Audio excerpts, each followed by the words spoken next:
Amén. El libro de Juan capítulo 1 dice de esta manera el versículo 1. En el principio era el verbo, y el verbo era con Dios, y el verbo era Dios. ¿A quién se refiere Juan el apóstol al decir en el principio era el verbo? ¿A quién se refiere? ¿Quién es ese verbo? Entonces rápidamente vamos al último capítulo del libro de Juan. Mira lo que dice el versículo 31 del capítulo 20 de Juan. Pero estas se han escrito para que creáis que Jesús es el Cristo, el Hijo de Dios, y para que creyendo tengáis vida en su nombre. Entonces con esta premisa nos vamos al capítulo 1, versículo 1. Entendemos con este versículo que Juan está hablando de Jesús cuando dice en el principio era el verbo. ¿Por qué Juan le pone el nombre verbo a Jesús? Muy simple y lo demuestro con la Biblia. Capítulo 19 de Apocalipsis, versículo 13. Dice de esta manera: estaba vestido de una ropa teñida en sangre y su nombre es el Verbo de Dios. ¿A quién se refiere con este versículo? A Jesucristo. Amén, a Jesucristo. Entonces con estas premisas usted puede darse cuenta que Juan no está hablando de mucha profundidad. Es muy simple la Biblia para entender. Cuando Juan dice en el capítulo 1, versículo 1, en el principio era el verbo, está declarando su eternidad. ¿De quién? Del Hijo de Dios. Entonces muchos me dicen, ¿en dónde está este Hijo eterno? Hijo eterno. Acá Juan está diciendo que en el principio era el verbo. Al Hijo de Dios le pone Juan como con el nombre verbo y le está declarando su eternidad. En el principio era el verbo. En el principio era el Hijo de Dios. En otras palabras, en el principio era el monógenes Theos, según Juan 1:18.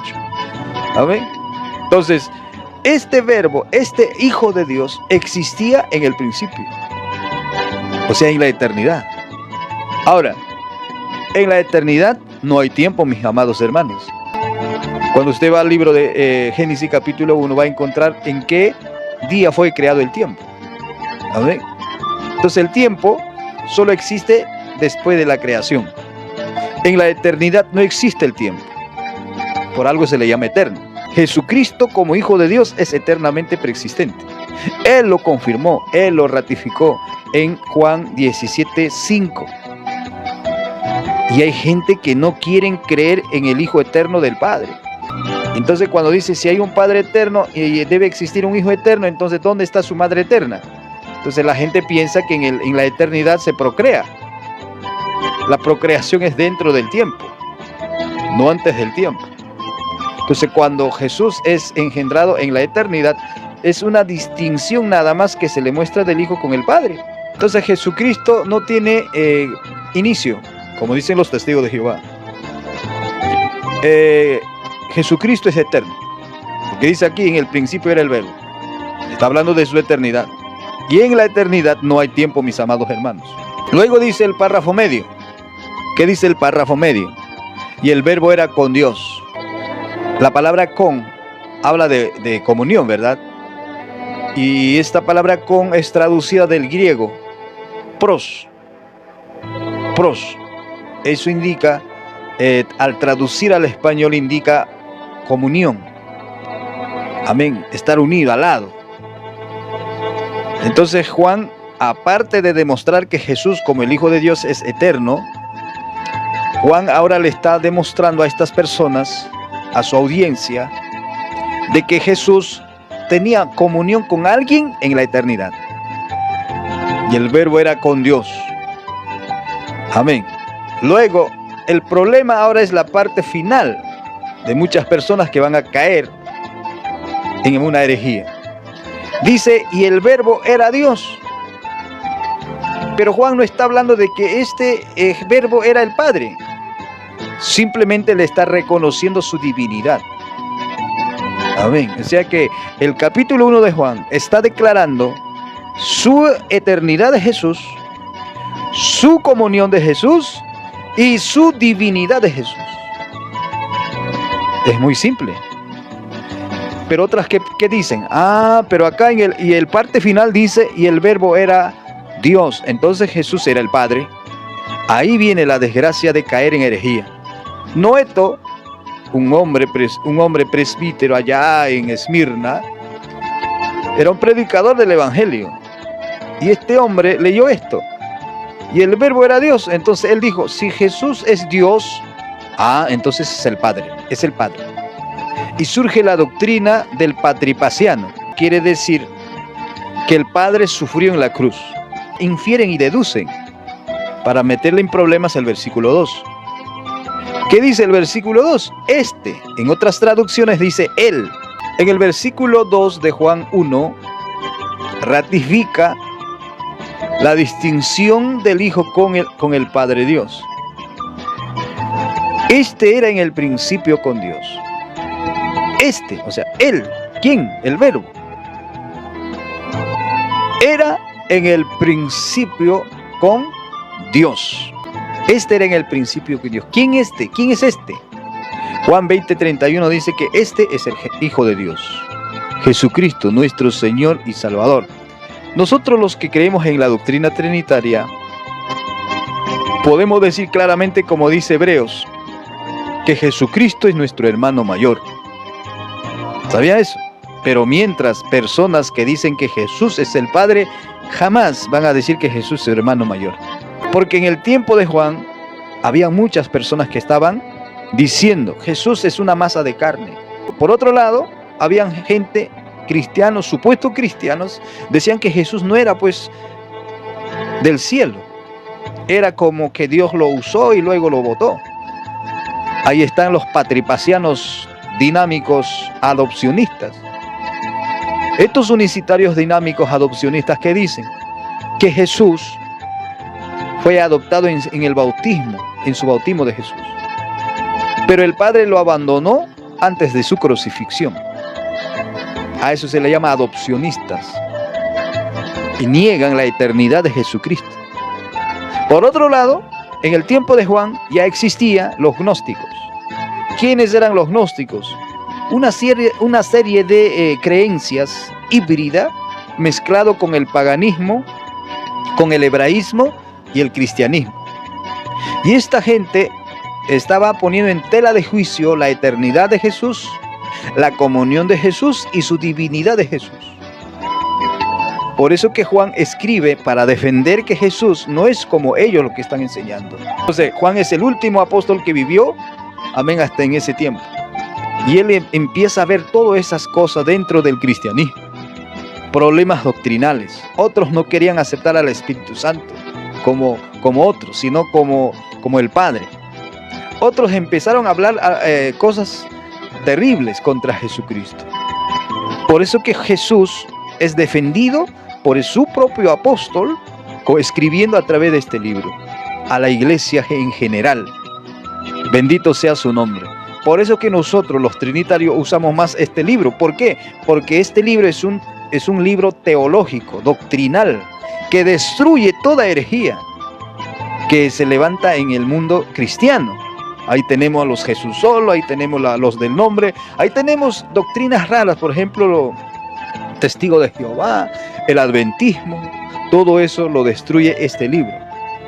Hoy tenemos predicadores en las redes sociales y tienen algunos canales, programas de televisión. Por ejemplo, Mendizábal es un predicador que dice que Jesús Hijo es estuche del Padre. Le pone como un ejemplo a Jesús con el estuche de la guitarra y la guitarra.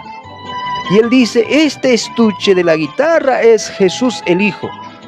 Y esta guitarra es el Jesús Padre. Búscaselo en sus redes sociales. Usted va a encontrar esas enseñanzas terribles. Por otro lado van a decir, no, Jesús es el Padre. No hay Hijo, no hay Espíritu Santo. Jesús es el Padre. Y así. Pero aquí nuestro Señor Jesucristo está siendo defendido por el apóstol Juan. Amén. Diciendo de que Jesús no es el Padre, no es el Espíritu Santo, sino el Verbo de Dios. Verbo de Dios. Y defiende su eternidad, su comunión y su deidad. Y luego dice, este era en el principio con Dios. En otras traducciones dice Él. Él era en el principio con Dios. ¿Quién es Él? Él es un artículo que define a un sujeto. Amén. Entonces Jesús, el verbo, es un sujeto. Otros van a decir hoy de que ese verbo no es el Hijo de Dios, sino que es el pensamiento que existió en el plan de la mente de Dios. Es una simple voz del Padre, dice. Señor, reprenda al diablo. Y de esa manera ellos niegan la preexistencia de Jesús como Hijo de Dios y su comunión del Hijo de Dios y su divinidad. Cuando hablamos del Padre, del Hijo y del Espíritu Santo, estas personas dicen: ah, ustedes adoran a tres dioses. Qué ironía, ¿verdad? Vemos aquí que el Hijo de Dios es participio en la creación. Amén. Ninguna criatura es participio en la creación. Ninguna criatura. Jesús no puede ser criado tampoco. Porque por ahí hay una corriente de supuestos cristianos, testigos de Jehová, declaran claramente de que Jesús es creación. El Padre es todopoderoso. Según la doctrina arriana, testigo de Jehová. El Hijo es poderoso, mientras el Padre sí es todopoderoso. Al decir eso, que han demostrado, ya pues hermano, hay un Dios grande y un Dios pequeño. Ya lo malograron la Biblia. Amén. Señor, reprenda al diablo. La Biblia dice claramente que el Padre, el Hijo y el Espíritu Santo son coiguales en ontología. Comparten una misma, única, misma, indivisible divinidad o deidad. Nada más. Con esta afirmación de 5 versículos, el apóstol Juan lo destruyó y lo destruirá y sigue destruyendo a todos estos herejes que dicen que Jesús como Hijo de Dios no existía en la eternidad, de que el Hijo de Dios llamado Jesús no es igual que el Padre. Hay estas doctrinas que decían que Jesús es estuche del Padre. Lo destruye con 5 versículos el apóstol Juan. Y la Biblia nos muestra a ese Dios bíblico, al Padre, al Hijo y al Espíritu Santo, de una sola naturaleza. Más fácil no puede ser. Después de que no pueden con la palabra, empiezan a ofender. Eso es lo más ridículo de estas personas. ¿Sabe qué dicen? No, que el Padre, el Hijo y el Espíritu Santo son simples manifestaciones de Dios. Al decir eso está mal. ¿Por qué? Porque hay un solo sujeto que se manifestó en carne. Las manifestaciones siguen realizándose hasta hoy. Si tú amas a Dios, se te consagras, el Señor Jesús se te puede manifestar. Jesucristo sigue manifestándose, sigue cambiando y sigue manifestándose a las personas que buscan a Él. Jesucristo una sola vez fue manifestado en carne. El Padre nunca se manifestó en carne. Lo dice Santiago 1:17. Léaselo, Santiago 1:17. Dice que el Padre no muda ni varía. Entonces, esa gente que dice Jesús es el Padre y Dios fue manifestado en carne, piensan que es el Padre. Usan 1 Timoteo 3:16. Esto piensan de que el Padre se hizo carne, pero la Biblia dice que el Padre no se hizo carne. El único que se hizo carne, ¿quién es el Verbo? ¿Quién es el Verbo? Jesucristo, el Hijo de Dios. Amén. El único que se manifestó en carne. Entonces el Padre no se manifestó en carne, ni el Espíritu Santo. Al Espíritu Santo lo vio Juan el Bautista y no murió. Porque muchos dicen el Espíritu Santo es el Padre. Amén. El Espíritu Santo es el Padre. Entonces Juan el Bautista, que miró cuando descendía como una paloma, amén, a la cabeza de Jesús, porque él mismo dice, vi al Espíritu Santo descendiendo. Vi al Espíritu Santo descender del cielo, dice. Entonces Juan vio con sus ojos físicos al Espíritu Santo. Si el Espíritu Santo era el Padre, ¿por qué no murió Juan? Entonces quiere decir que el Espíritu Santo no es el Padre. Porque Jesús mismo dice, Juan 1:18, de que al Padre nadie lo vio jamás. A Dios nadie lo vio jamás. El unigénito Hijo, en otras traducciones es el unigénito Dios, que está en el seno del Padre, o en otras traducciones dice que está en el seno de su Padre, Él le ha dado a conocer. Moisés vio solamente las espaldas del Padre, porque el Padre le dijo, no me puedes ver y no puedes vivir. Voy a poner mi dedo en la hendidura de la roca y voy a pasar y vas a ver solamente mis espaldas. A su nombre sea la gloria, hermano. Entonces al Padre nadie lo vio así su rostro. Entonces muchos dicen Jesús es el Padre y usan Juan 14:9. el que me ve, ve al Padre que me envió. Entonces piensan que Jesús era el Padre. Eso es falta de educación doctrinal, hermano. Si Jesús era el Padre, entonces ¿cómo lo explicamos Juan 14:10? Porque ahí Jesús dice, el Padre que mora en mí. ¿Acaso Jesús no era el Padre que vio Felipe en Juan 14:9? Y ahora en Juan 14:10, Jesús dice, el Padre que mora en mí. Amados, entonces hay mucha gente que le falta mucha doctrina. Hay muchos pastores que no les enseña la Biblia. El evangelista puede predicar un montón de prédicas y salvar muchas almas o atraer al evangelio muchas personas. Pero ¿dónde se selecciona esas personas? Con la palabra, con la doctrina. Y muchas congregaciones no tienen doctrina. El pueblo se muere porque no tiene conocimiento. Y tú necesitas urgentemente doctrina. Tú que dices que Jesús es el Padre, estás mal adoctrinado. No eres oveja buena. Te han engañado. Si tú dices, no, Jesús es el Espíritu Santo, estás mal adoctrinado. No estás discipulado como debe ser. Porque Jesús dice en Mateo 8:19, vayan y hagan discípulos. Hagan discípulos. Y para discipular, ¿quién es el que discipula? Un pastor. Y el pastorado es un ministerio muy sacrificado. Nadie está de acuerdo con el pastor. No sé si ustedes leen, amén, las cartas de Pablo, capítulo, Corintios. Léanselo ahí.